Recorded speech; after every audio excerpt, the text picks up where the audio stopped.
John 10:10. A thief comes only to rob, kill, and destroy. I came so that everyone would have life and have it in its fullest. Yan ang gustuhan ng Panginoon para sa ating buhay. Puno, masaya, makabuluhan, at umaapaw sa kahulugan. From ritual jars into happiness jars. From ritual to happiness. Lord, we thank you that you want us happy. At nawa ang inyong pong kalooban na ito ay aming maunawa, maipamuhay, at maging pagpapala hindi lang sa amin, kundi sa lahat ng taong aming kasalamuha sa buhay.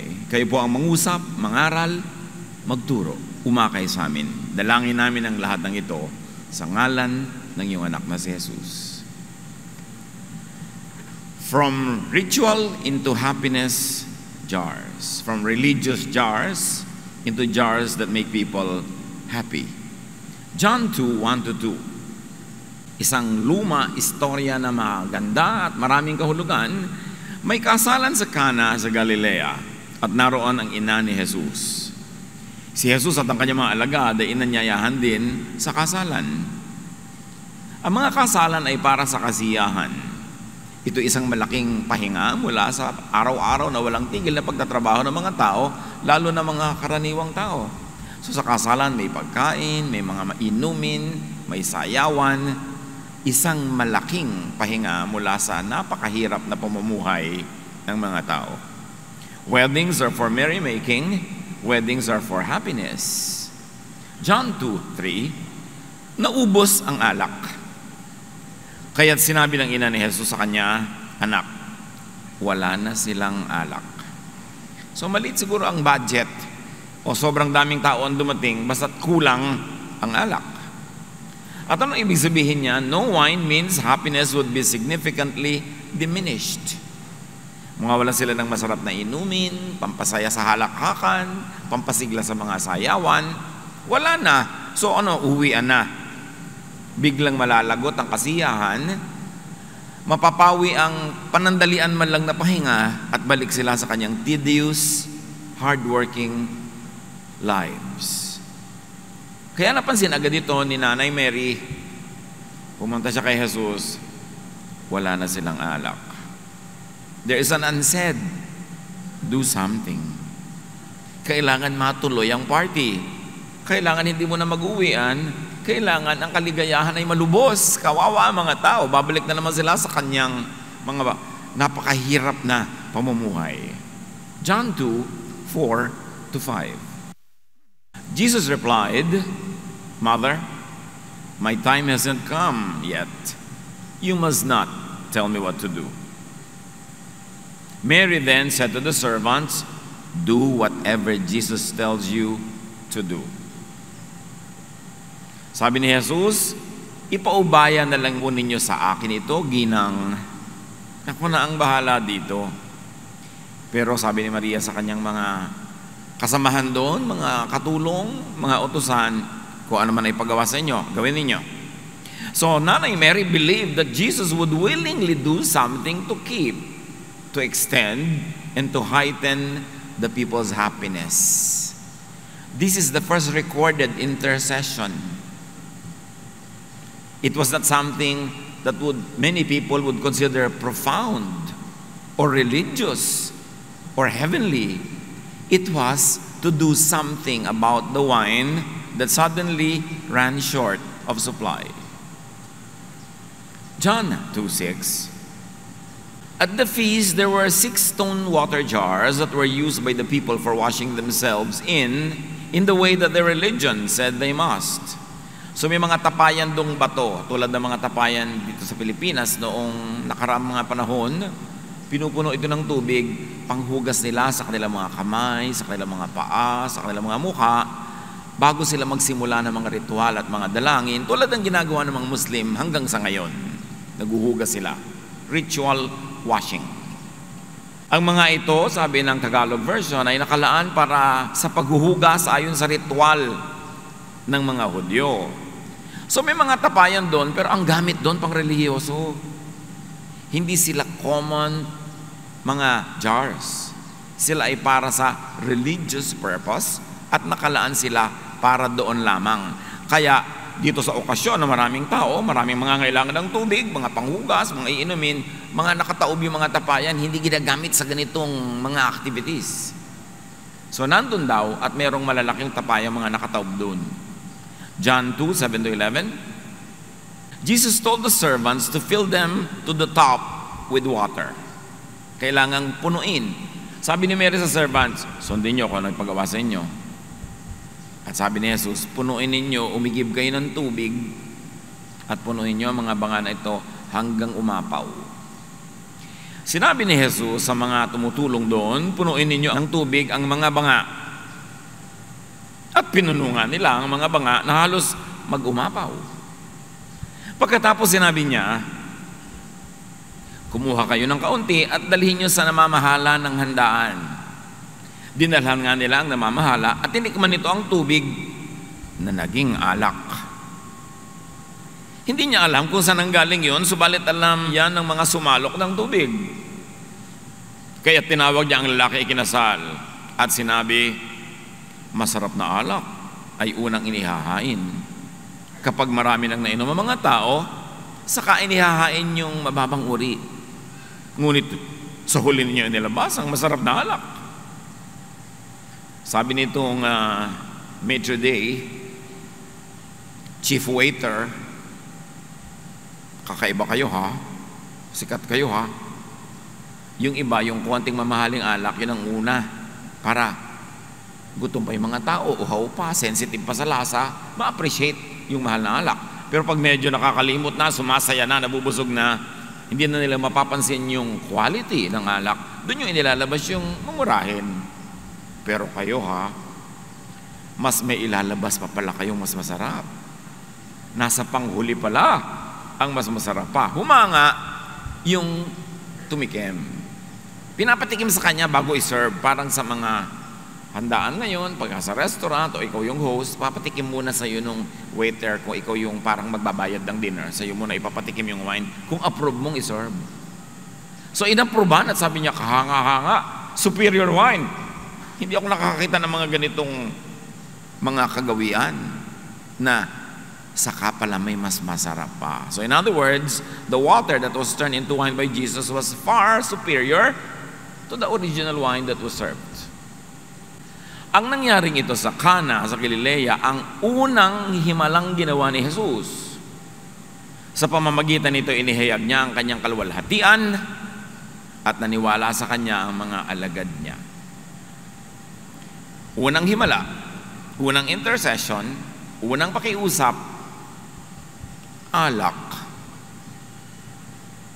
Many religious people would want something more profound, more spiritual, more symbolic or meaningful.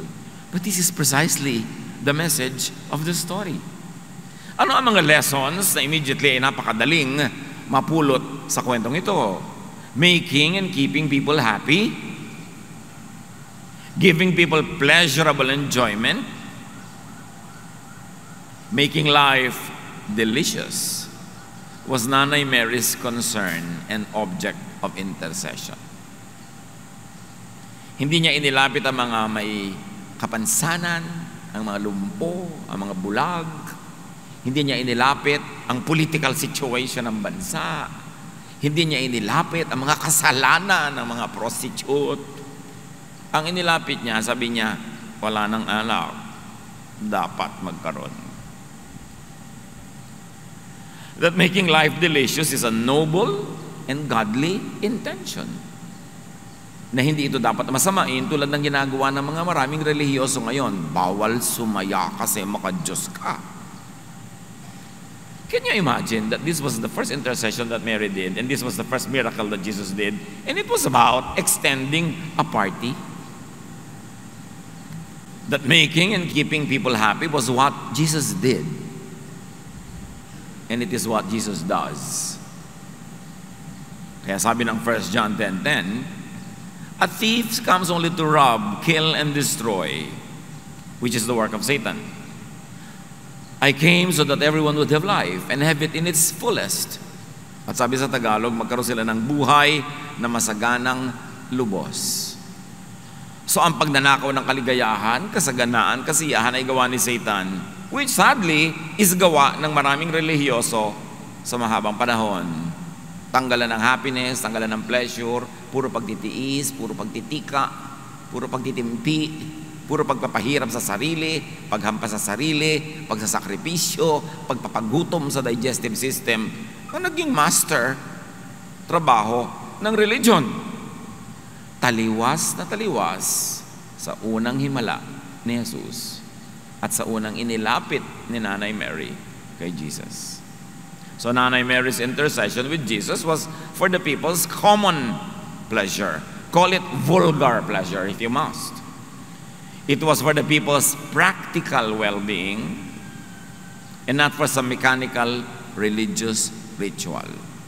And to think na ang ginamit sa paggawa ng alak ay mga banga na pangrelihiyon lamang. That was very, very revolutionary. It was a big, big statement. The jars were for the use in religious ritual, but they were used to make wine. What a transformation Jesus was introducing into the spiritual life of the people. Kung may mga conservative doon, ma-offend. Banal na banga, hindi pwede. Parang nung araw sa maraming mga conservative churches, kahit na mga Bible-based evangelical churches, hindi ka pwedeng gumawa ng ibang performance doon sa may harapan kasi yun ay banal na dako. Ang pwede lang mangyari doon, choir and message. Hindi ka pwede mag-present ng mga play, mga creative presentation, lalo dance. No, no, no, no, no. Kasi nga, ina-equate nila ang kabanalan sa ganong uri ng konserbatismo. Another lesson, the miracle was obtained by Mary's belief in Jesus. Meron siyang paniniwala kay Jesus that Jesus' heart is kind and that Jesus' power could do what was needed. The miracle was obtained by Mary's stubborn faith. Hindi ko alam kung bakit napakarami mga born-again Christian, binabaliwala si Mary. Minsan nga, ini-ignore pa at impolite pa sila whenever they mention her. Of course, you should worship only God and you should pray only to God, but Mary should be respected. She was the mother of the Lord, at least in earthly terms, and she was always right in her dealings with Jesus. Well, nearly always right. But it was Mary's stubborn faith. Kasi sabi ni Jesus, Ginang, sa akin yun na iwabaya yan. At sa English nga, mas prangka. Do not tell me what to do. But Mary insisted, sabi niya, sundin niyo ha kung ano ipapagawa sa inyo. It was stubborn faith. And the miracle was obtained by Mary's clear instruction to the servants.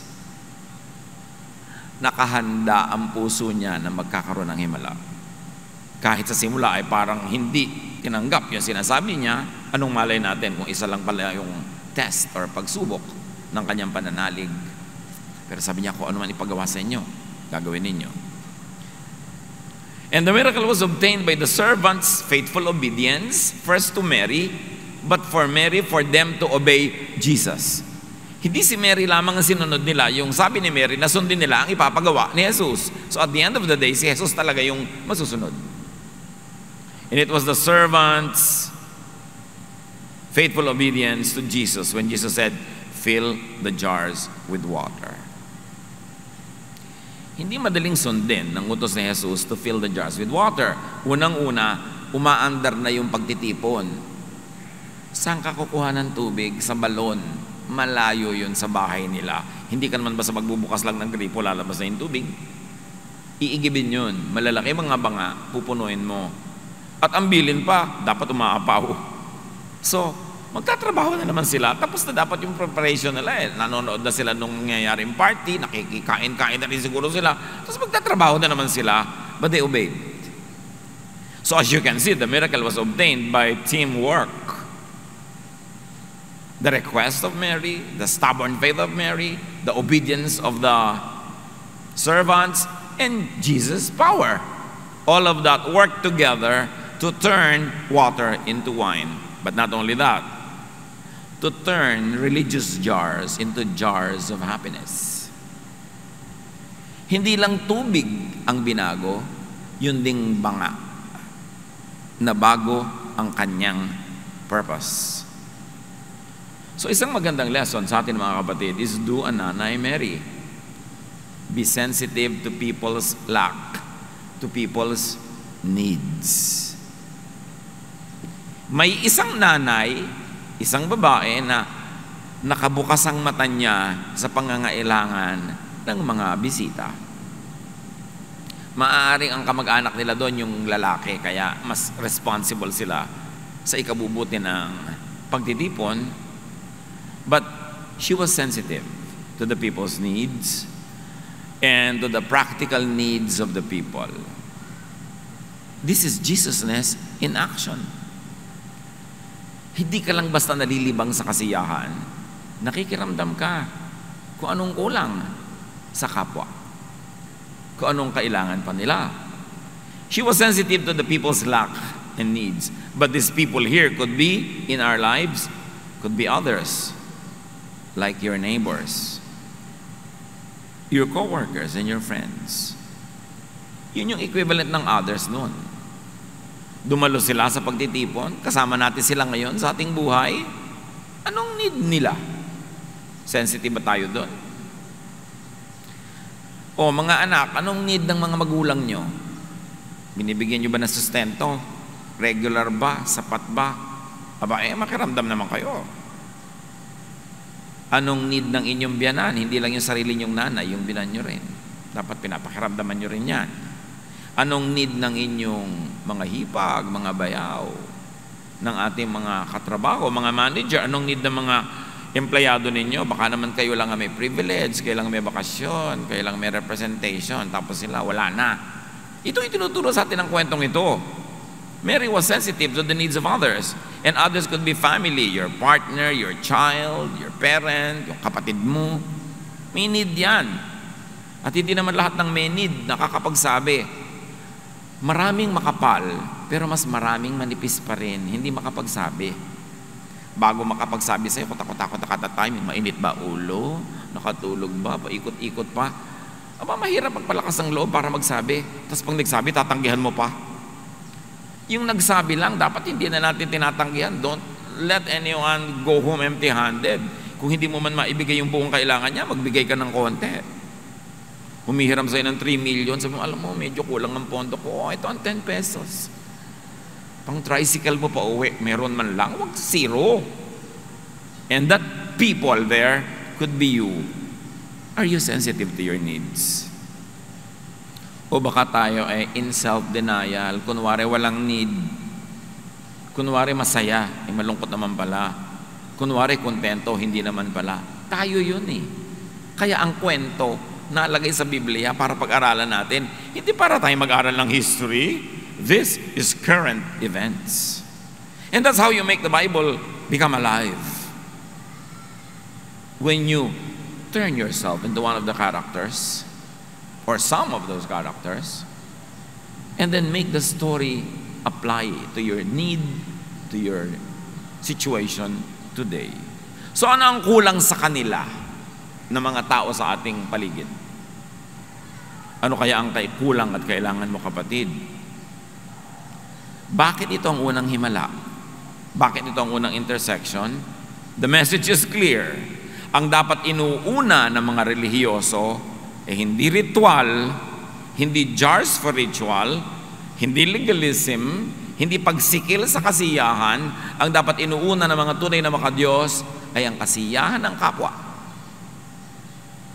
Lalo't ang kasiyahan na ito hindi naman masama. Ang dapat inuuna ng tunay na makadiyos ay maging sensitive sa pangangailangan ng iba. Hindi yung laging pilipit na nga yung tao, needing na nga, pagkatapos pipigain mo palalo sa dami ng mga hinihingi mong kontribusyon at abuloy. Paano ka naging sensitive nun? Sensitive ka sa tao. Yun ang dapat unang effect sa atin ng ating pananalig, ng ating pananampalataya.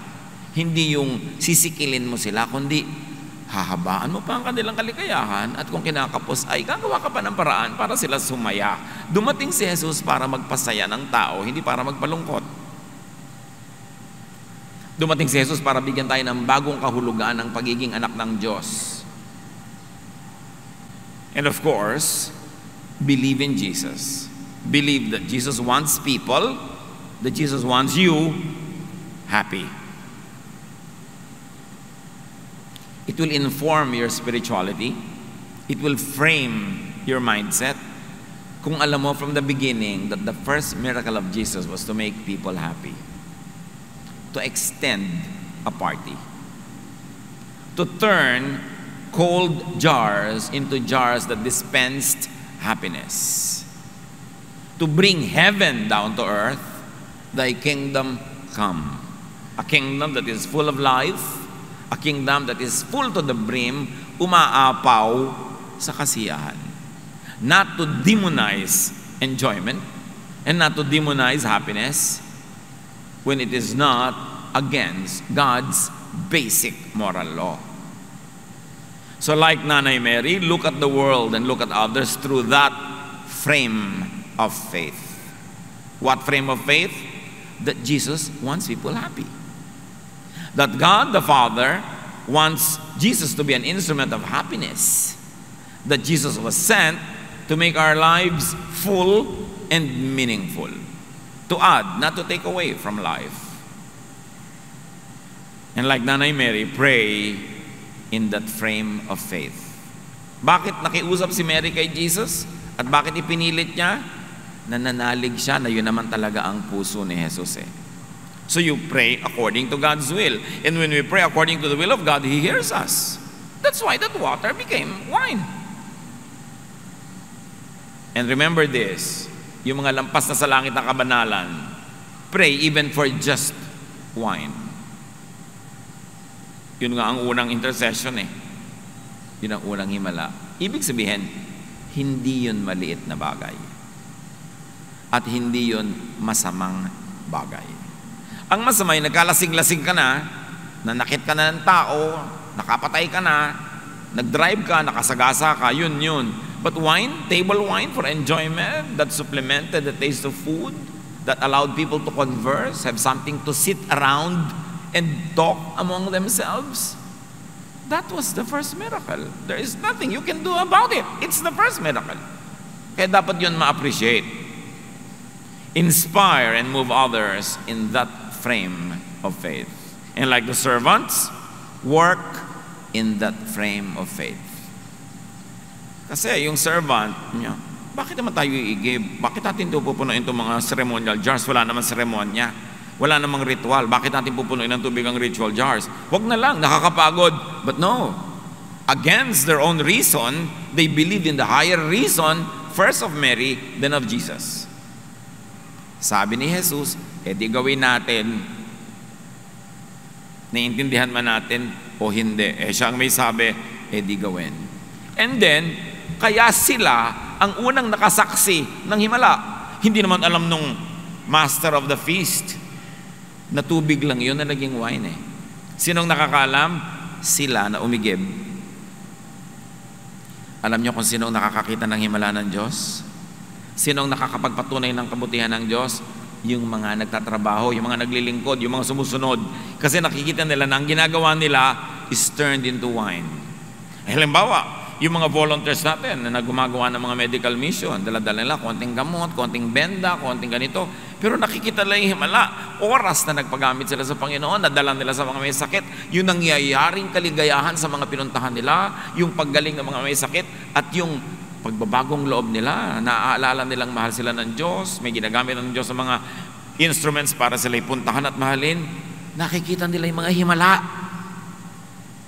Kaya ganoon din yung mga singer, yung mga dancer na pagka sila ay nagbibigay ng papuri sa Panginoon na galing sa puso, and with their high art, they see how people are blessed, how people are edified. And because inigib nila yung tubig, nagtrabaho sila, naglingkod sila, kita nila yung himala. Ganun ang mga Bible study teachers.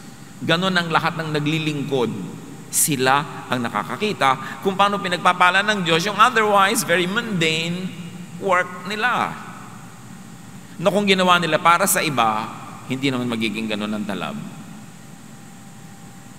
Gusto mong makita ang Diyos na naghihimala? Be like those servants that fetch the water. Yung mga iba doon, yung nag-enjoy, hindi naman nila alam yung nangyari himala eh. Yung mga uminom, beneficiary sila pero hindi nila alam ang nangyaring himala. Ang nakaalam, yung naglingkod. At siyempre si Mary.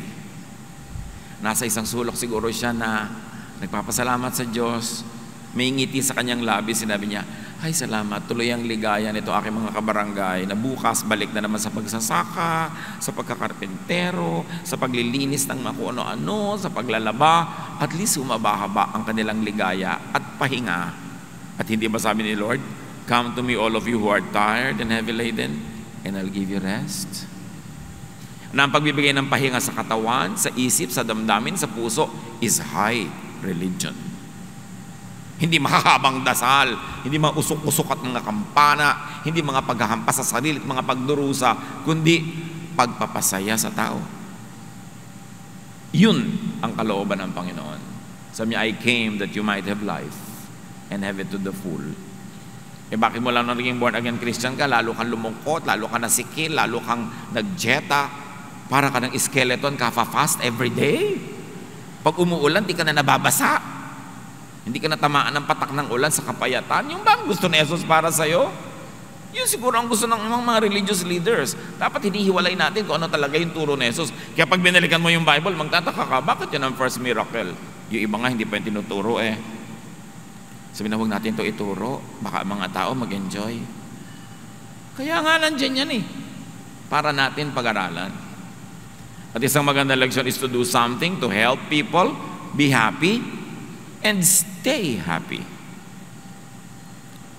Counselor ka, may humihingi sa iyo ng payo. Anong ending ng payo mo? Para ba siya sumaya, lumaya, lumuwag ang buhay, o papayuhan mo lang na lalo siya magpaapi, lalo siya magpahirap sa sarili, magpasensya na lang na magpasensya habang buhay, magpenitensya at magdusa. So pagka ganun kang klaseng counselor, kawawa ang counseling mo. Lahat ng lumapit kay Jesus, umuwing masaya. Dapat ganun ang talab ng ating ministry sa mga tao. So do it yourself as Jesus did, and intercede and help as Mary did. Talaga naman nag-intercede siya eh. At lahat tayo pwedeng mag-intercede. Ngayon, gusto niyo mag-intercede para sa mga tao, huwag niyo na sabihin kay Mary na, Mary, pray for us. Ikaw na mag-pray. Ba't mo pa siya uutusan? Nananahimik na nga siya eh. Ang mga tao kasi walang ginawa kundi utusan si Mary, pray for us. Sabi niya, bakit ba ako pinag-pray mo? Ba't di ka mag-pray? Kailangan pa dumaan talaga sa akin yan? 1 billion people praying to me 24/7. Paano ba ako magpapahinga? So kailangan tayo, ang gumawa ng ginawa ni Mary, huwag nating iutos sa kanya yung dapat ay ginagawa natin. Tayo ang mag-pray. Eh bakit po doon sa kwento? Eh wala ka naman doon sa kwento, kaya siya gumawa. Eh ngayon, buhay natin to, ikaw mag-pray, ikaw mag-intercede, ikaw maging sensitive. Do a Mary. Do not ask Mary to do it for you. And be an instrument as the servants did. Sayang ang religious jars, sayang ang religion kung hindi ito nagpapasaya. Yun ang mensahe ng mga jars na ginamit para sa kasiyahan. Hindi lang dapat nakataob yan dyan na walang laman. Dapat ay umaapaw. Pumupunta sa tao yung kasiyahan na gustong-gusto ng Diyos na ibigay sa kasiyahan. And of course, do something to help people and help yourself to be and to stay happy. Jesus wants you happy. And then turn water into wine by first recognizing the need. The need for wine, which really means the need for happiness. Recognize the need, the importance of happiness in people's lives. And turn water into wine by first being sensitive and kind to others and to yourself. Tayo nasa iba't ibang kasalan. Pero pareho rin yun. May mga taong nandun na may mga kailangan, kaya nga sila umattend doon kasi gusto nilang kumain. Gusto nilang masyahan. Kaya nga nandiyan ang tao nabubuhay para bigyan ng Diyos ng kasiyahan. Let's be a Mary, let's be an instrument, let's be the workers, so that people will enjoy such things. Para tayo blessings sa iba. Hindi naman, nung nakita ni Mary ang wine, sabi niya, it's a sin. Hindi Sabi niya, wala nang wine, dapat dagdagan. And it's a great lesson. Baka naman mamaya malasing-lasing na kayo dyan. Tapos sabi kasi ng pastor namin yan. Hindi yan ang pinag-uusapang malasing. The wine is a symbol of enjoyment of anything. So, kung masarap na ulam yun, kung bagong labang kumot, ano man yun sa buhay nyo, pasarapin nyo yung buhay. Ang hirap-hirap namang humiga sa una na yung punda, nahihiwa ka na sa tiga sa dami ng dumi. Palambutin, lagyan ng pampabango. Yun ang wine ng iyong paghiga. Ang bahay, ayusin, lagyan ng mga palamuti na nakakapagpasaya. Pasayahin. Ang marriage nyo, mga kapatid na mga may asawa dyan, may mga partner dyan, pinapasayan nyo ba? Baka ang tagal nang walang wine. Ang tagal na. Wala na kayong kasiyahan, hindi na kayo humahalakhak. Puro na lang kayo trabaho everyday, inaatupag, hindi ninyo na pinapasaya ang isa't isa. Tatandaan nyo ang first miracle was to make life more enjoyable. Sa bahay nyo ba, yun yung wedding ninyo yun yung inyong reception. Sensitive ba kayo? Wala nang wine. May kinakain pa ba inyong mga anak? Minsan may mga magulang na saksakan ng batugan. Wala na kinakain yung mga anak. Hindi na nga wine wala nang kanin. So sensitive ka. Meron tayong pananagutan sa isa't isa. In your neighborhood, pinapaganda nyo ba yan? O kasama kayo sa nagkakalat, kasama tayo sa nagpapark sa mali, nagpapasikip sa traffic? Sa church ba? May wine pa? Tinitignan ba? Ano kaya ang need ng church? Ano bang pwede kong idagdag dito? Kahit saan ka naroon, dapat para kang si Mary. Nagtitingin ka, ay walang ganito. Hindi reklamo ka ng reklamo. Ang gaspang-gaspang po ng toilet paper sa banyo, pastor. Di magdala ka ng malambot. Ikaw ang nakakita na walang wine, di magdala ka, gumawa ka ng paraan dyan. Hindi yung puro ka reklamo sa buhay. Ganun tayo dapat sa ating mga pamilya, mga kaibigan. Be a Mary. Sensitive. At inilapit niya yon. Not that Jesus was not aware of it, but the story has it that somebody, a human being, will be sensitive to the need of another human being and will bring it to the attention of the divine. Not that the divine does not know it, but the divine wants to bless us through other people who intercede for us. So that we develop a chain of relationship, interrelation, needing one another, being happy together. Yun ang fellowship. Saan man kayo pupunta, tingnan nyo kung paano nyo mapapaganda, mapapasaya. Dadalaw kayo sa may sakit, lalo't may pera kayo. Alam nyo lalo na kapos, dumaan muna kayo sa kahera ng ospital. Magkano na po ang balance as of this minute ni ganitong pasyente? Babayaran ko na po. At pagpasok mo doon sa kwarto, ang dala-dala mo resibo. Bayad na kayo up to today. Di ba ang saya na dala-dala? Kesa kung isang bulaklak na nakakahika. May dala ka o kaya binayaran mo ng konti. Kasi kayang-kaya natin gawin yun. Minsan hindi lang tayo sensitive. Hindi lang natin naiisip na dapat gawin. Pupunta ka sa mga lamay, magdala ka ng 20 siopaw. Kahit man lang konti, may maipakain doon. Huwag naman isang balding biskwet kasi nakakauhaw kainin yun. Pero kung yun na na-afford mo, pwede rin.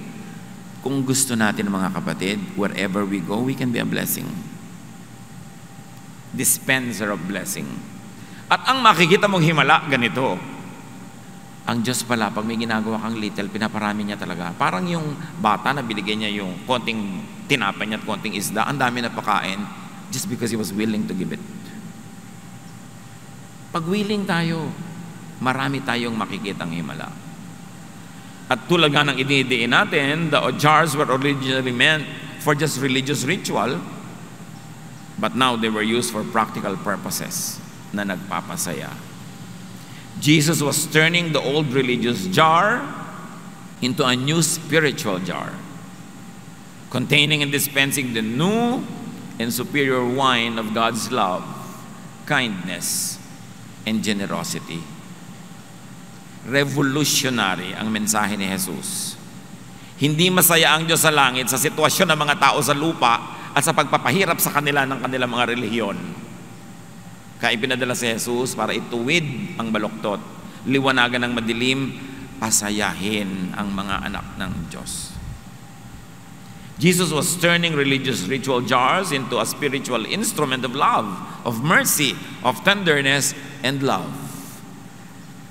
And Jesus was turning ritualistic religion into a practical movement of love.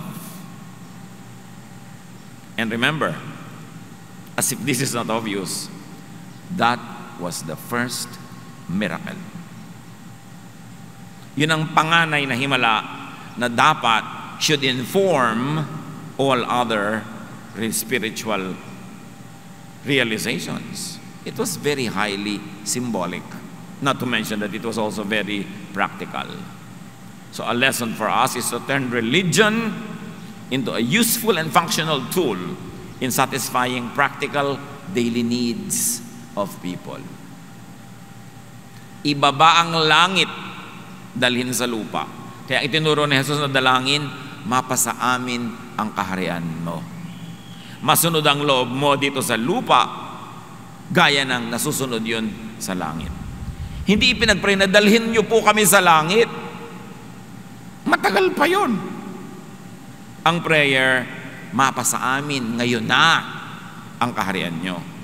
Masunod dito ang inyong mga patakaran, ang inyong mga katuruan, di para na rin kami ang nasa langit pag naging ganon. Yan ang kahulugan ng panalangin. Thy kingdom come, thy will be done on earth as it is in heaven. Hindi sinabing bring us to heaven, but bring heaven down to us. And it happens when there are people like Mary, like the servants, and of course, by the power of Jesus. James 1:27. Ang relihiyon na dalisay at walang dungis sa harap ng ating Diyos at Ama ay ito: pagtulong sa mga ulila at sa mga byuda sa kanilang kahirapan. Ang tunay daw, dalisay, sakdal, malinis, kaibig-ibig na relihiyon ay pagpapaginhawa sa mga nahihirapan, pagpapasaya sa mga nalulungkot, pagpapakain sa mga gutom, pagpapalaya sa mga bilanggo, pagpapaluwag ng dibdib ng mga nasisikipang huminga, pagpapasaya sa tao. High religion yun. So share, teach, articulate, and exhibit your faith through acts of kindness and consideration to other people's happiness and well-being. Pasayahin yung mga tao na malungkot. At kung masaya na sila, huwag kayong killjoy. High religion wants people to be rested, relaxed, happy. High religion is not killjoy. It's not a spoiler of people's fun tulad ng akala ng iba. So be a Mary, be sensitive. Sino ang mga bisita nyo sa inyong buhay na may kakapusan, kasalatan, na through your intercession, through your practical help, could be reached by the love of God? Dear God, buksan niyo po ang aming puso kung paano kami magiging tulad ni Mary at ng mga servants na naging kasangkapan sa pagpapasaya ng mga tao, pagdagdag ng kulay sa kanilang buhay. At turuan niyo rin po kami, Lord, to be appreciative. Kung kami naman ay namiministera ng iba, maging appreciative kami sa inyong mga pagpapala, sa inyong mga binibigay sa amin. And the highest form of appreciation is by extending your goodness that we receive and by giving it to other people. Ipaliwanag mo sa amin ang kahulugan ng kwentong ito sa aming pang-araw-araw na buhay at makapamuhay kami ayon sa leksyon na itinuturo ng unang himala ng iyong anak na si Jesus. So mandali natin pagbulay-bulayan ng kahulugan nito sa ating buhay. Let's be silent before the Lord and allow the Spirit to give us very practical applications of this very far-reaching lesson from the first miracle of Jesus. Be with the Lord in silent reflection.